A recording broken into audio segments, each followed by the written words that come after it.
Already. आता होणार आहे थोड्या वेळात, तेही तुम्हाला बघायला मिळेल आणि फार आनंद होतोय. तुम्हा सगळ्यांना डोळ्यापुढे ठेवून लिहिलेली फिल्म आहे, मैत्रीबद्दलची फिल्म आहे. सो मित्रमैत्रिणी तर बघाच ग्रुप्समध्ये जाऊन, पण घरच्या लोकांनाही दाखवा, कारण पुरुषांनी लिहिलेली स्त्रियांबद्दलची फिल्म आहे जी पुरुषांनी बघणं गरजेचं आहे.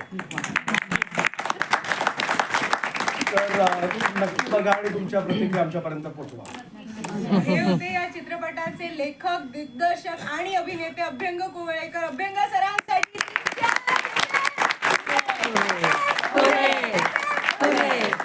मी आता येणार निखिल आर्य सरांकडे. निखिल आर्य सर, काहीतरी सांगा गुलाबी बद्दल. मी तेच म्हणणार आहे, तुमचा उत्साह बघून आणि फुल गुलाबी कपडे तुम्ही घातलेत बघून खूप छान वाटतंय. तुम्ही आत्ताच सुरुवात झालेली आहे फिल्मची, त्याच्यामुळे मी स्टोरी बद्दल काही सांगणार नाही, कारण सस्पेन्सेस बरेच आहेत. ते दिग्दर्शक आहेत, निर्माते आहेत, ते बॉस आहेत, त्यांनी सगळं कव्हर केलेलं आहे, सगळे पॉइंट्स. छान स्टोरी लिहिलेली आहे.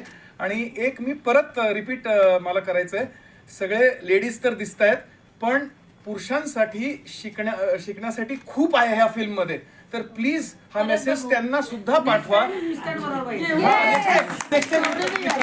लाडक्या भावाबद्दल बरोबर सुद्धा या, लाडक्या मित्राबरोबर सुद्धा, लाडक्या आजोबा सगळ्यांना घेऊन या प्लीज हा पिक्चर, कारण खूप मेसेजेस आहेत ह्या फिल्म मध्ये जे त्यांना पण शिकायला पाहिजे. बस जसं लेडीज साठी हा ऑर्गनाइज केला, तसं जेंट्स साठी पण एक करा, म्हणजे सगळे उद्या आपण इथेच ऑर्गनाइज करतोय. उद्या सगळ्यांनी घेऊन या मस्त थर्सडे. वीक डेज मध्ये नाही, वीकेंडला येतील, वीक डेज मध्ये येणार नाही.